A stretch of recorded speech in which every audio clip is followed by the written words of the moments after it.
Hello my dear friends and welcome to StudyIQ. I am Joy and today in this lecture we will discuss about the need for a vision document for agriculture. In Indian economy we have majorly three sectors. The first one or the primary sector is the agricultural sector. The secondary sector is the manufacturing sector and the third sector is the services sector.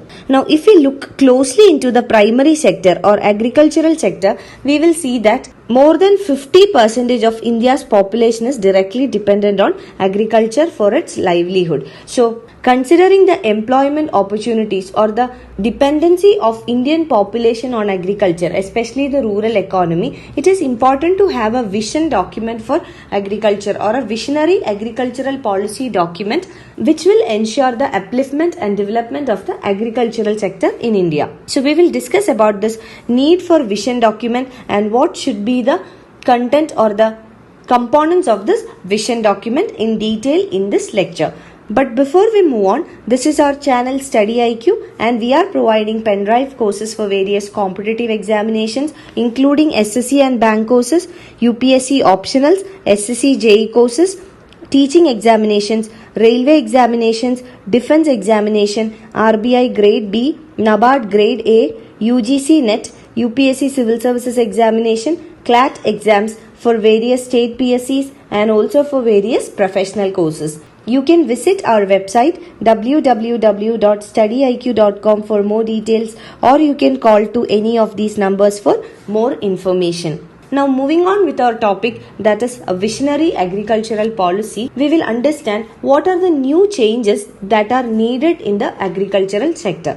Now coming to the list of Indian Constitution. In Constitution, the 7th schedule of the Indian Constitution talks about the distribution of powers between union and the state legislature. So there are three lists. The first one is the union list, the second one is the state list and the third one is the concurrent list. Now the union list contains 97 items and these items are of national importance and this requires uniform laws throughout the country. And the legislative powers to legislate on these matters are solely vested with the Union Parliament. For example, defense, foreign affairs, currency, war, atomic energy, national resources, railways, citizenship, navigation, foreign trade, banking. All these requires a uniform policy throughout the country and therefore the legislation of such policies or such matters solely rest with the Union Parliament. Now we have the second list, that is the state list. Now the second list contains those items for which the state government can make laws and legislation. Now third one is the concurrent list where the state government as well as the union government can make laws and legislations. But if a union law prevails over the state law, then the union law will exist in case of the concurrent list. Now coming to agriculture, agriculture remains in the state list. That means the state governments have the power to make legislations or laws and policies in case of agriculture. But in today's situation, agriculture is a globally connected sector. So in such a situation, the national government would be better able to ensure farmers' welfare and to create uniform policies throughout the country. So if agriculture be brought into the concurrent list, both the state governments and the union government can legislate on matters relating to agriculture. And if it has been brought to concurrent list, an agricultural council can be created on the lines of GST Council. So GST Council is a federal body which has representatives from state governments and the union government. So likewise, an agricultural council can be formulated by the union government with representatives from states and union. So such a council will be able to make better policies for agriculture, for the overall development of the farmers and for the overall development of the agricultural sector. Now secondly, the Indian agriculture is moving from a production-driven enterprise to a demand-driven enterprise. So now it is important to understand what are the demands of the population. So now agricultural activities should be carried out on a way meeting the demands of the population. So this can be achieved by involving the end user industries in planning agricultural production, crop portfolio and supportive policies. Now let us understand what should be the objectives and the content of a vision policy for agriculture. The first objective should be to raise the productivity of Indian agriculture. The farm yield in India is very low compared to those in other countries. In developed countries, there is lesser land that is used for agriculture, but the productivity from those land would be high. But in India, there are huge number of plots or lands that are used for agricultural activities, but the productivity from this land would be very low. So India has to increase its agricultural yields. It should also be able to keep a definite quantity of stock or food stock. This is because of many reasons. First of all, India is moving towards development. So with more development, there would be more infrastructure creation, more urbanization, modernization, industrialization, etc. So the demand for land for non-agricultural purposes like infrastructure creation, modernization, industrialization, etc. are growing rapidly. Therefore, in the coming years, there will be lesser land that will be available for cultivation. So within this lesser land that is available for cultivation, more production should take place. And the second factor is climate change. So climate change can definitely bring down the agricultural yields, and according to estimates, climate change will bring down yields up to 30%. So for this reason also, productivity needs to be increased. And thirdly, in order to ensure good price realization for the farmers, there should be increasing yields. So the farmers should also get better prices for their produce. Now, second objective is to introduce quality agronomic practices. That means the use of technology in undertaking cultivation and agriculture is very important. For this, the crops must be made tolerant to biotic and abiotic stresses by using modern plant breeding methods, biotechnology, technological updation, etc. Agriculture should also include the use of digital and satellite technologies for precision farming. And also farm mechanization needs to be promoted in order to overcome labor shortage. We have seen that due to modernization and urbanization, the migration from rural areas to urban areas is increasing in a rapid pace. So, in order to meet the labor shortage in agriculture, it should be replaced by farm mechanization. And adoption of technologies are also very important. This will improve the productivity and the quality of the agriculture.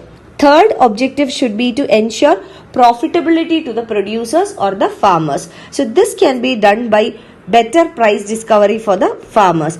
The farmers or the producers must be getting better prices for their farm produce. So for this, the farmers or the producers needs to be connected to the markets through electronic platforms. Government has already initiated various policies and programs for this, but additionally, government should ensure that all the farmers are connected to markets through electronic platforms. So APMC can be amended in this regard. The Essential Commodities Act can be abolished to allow the private trade to make large-scale purchase of agricultural commodities from the farmers. And the import and export policies of the country should also be predictable, and it should favor the producers and the farmers. Next one is the use of technology. There is a need to set up an agricultural technology mission. So this agricultural technology mission will be able to create an appropriate strategy and a policy framework in order to bring out a comprehensive technology solution for agricultural problems. So this will undertake modernization of agriculture and increasing the productivity of agriculture. And next objective should focus on crop choice. And this should have three major broad objectives. The first one is optimal use of water resources.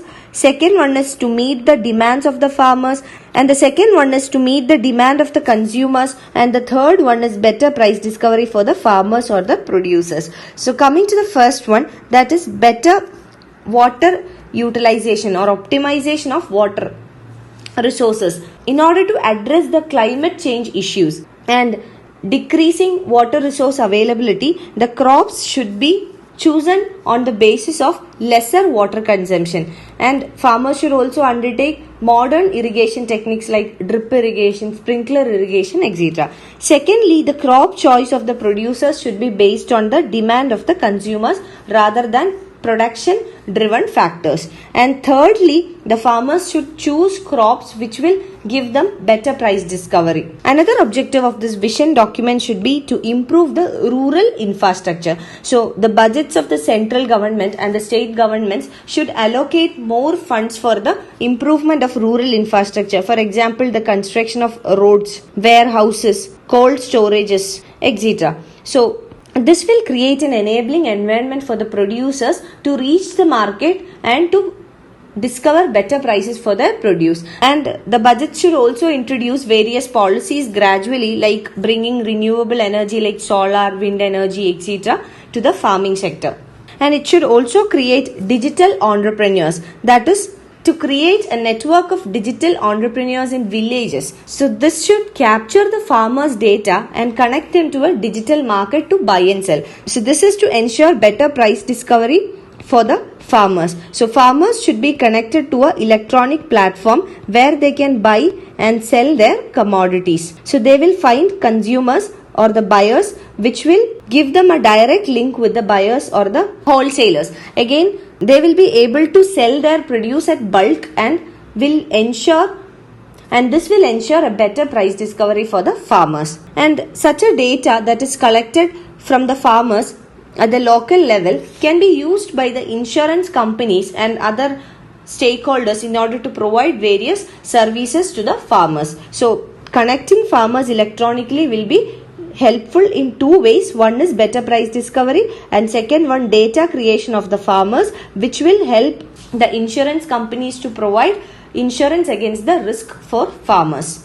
And the policy should also contain provision for off-farm enterprises. This means other than agriculture, there should be other means of income for the rural families, like cattle rearing or other agriculture allied services. So this will boost the income of the rural families and finally the rural demand. So this will have an impact on raising the income at the rural level. And the vision document should also address the issue of bank credit to the farmers. Now, the banks find it hard to lend to the farmers due to high operational cost and also increasing NPAs.